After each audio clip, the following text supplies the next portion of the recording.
Dyma Iesu'n ymddangos eto i'w ddisgyblion wrth Lyn Tiberias. Dyma beth ddigwyddodd. Roedd criw ohonyn nhw gyda'i gilydd, Seimon Pedr, Thomas oedd yn cael ei alw yr Efaill, Nathaniel o Cana Galilea, Meibion Zebedeus a 2 ddisgybl arall. Dwi'n mynd i bysgota, meddai Seimon Pedr wrth y lleill. A dyma nhw'n ateb, dyn ni am ddod hefyd. Felly eithon nhw allan mewn cwch, ond wnaethon nhw ddal dim drwy'r nos. Pan oedd hi'n dechrau gwawrio, dyma Iesu'n sefyll ar lan y llyn, ond oedd y disgyblion ddim yn gwybod mae Iesu oedd yno. Galwodd arnyn nhw, oes gennych chi bysgod, ffrindiau? Nac oes, medden nhw. Yna dywedodd Iesu, taflwch y rwyd ar ochr dde'r cwch, a byddwch yn dal rai. Dyma nhw'n gwneud hynny, a chafodd cymaint o bysgod ei dal, nes i bod nhw methu tynnu'r rwyd yn ôl i'r cwch. Dyma'r disgybl roedd Iesu'n ei garu yn dweud wrth Pedr, yr arglwydd ydy e.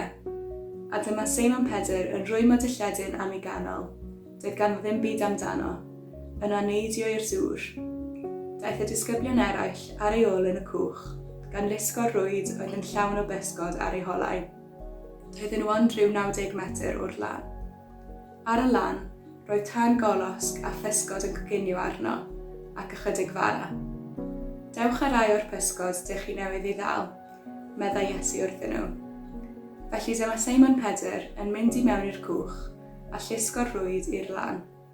Roedd hi'n llawn o bysgod mawr, 153 ohonyn nhw, ond hynny, wnaeth y rwyd ddim rwygo.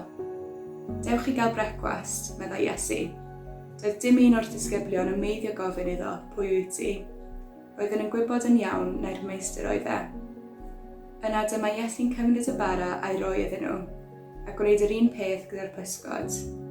Dyma'r trydydd tro i Iesu adael i'w ddisgyblion ei weld ar ôl iddo ddod yn ôl yn fyw. Iesu'n comisiynu Pedr. Pan oedden nhw wedi gorffen bwyta, dyma Iesu'n troi at Seimon Pedr a dweud, Simon fab Ioan, wyt ti wir yn fy ngharu i fwy na'r rhain? Rydw arglwydd atebodd. Rwyt ti'n gwybod mod i'n dy garu di. Dywedodd Iesu wrtho, gofalan fy ŵyn. Yna gofynnodd Iesu eto, Simon fab Ioan, wyt ti wir yn fy ngharu i? Dywedodd eto, ydw arglwydd, rwyt ti'n gwybod mod i'n dy garu di. Meddai Iesu, arwain fy nefaid. Yna, gofynnodd Iesu ddor drydedd waith, Simon fab Ioan, wyt ti'n fy ngharu? Roedd Pedr yn ddigalon fod Iesu wedi gofyn eto'r drydedd waith, wyt ti'n fy ngharu? Arglwydd, meddai, rwyt ti'n gwybod popeth, rwyt ti'n gwybod mod i'n dy garu di. Yna dywedodd Iesu, gofala am fy nefaid.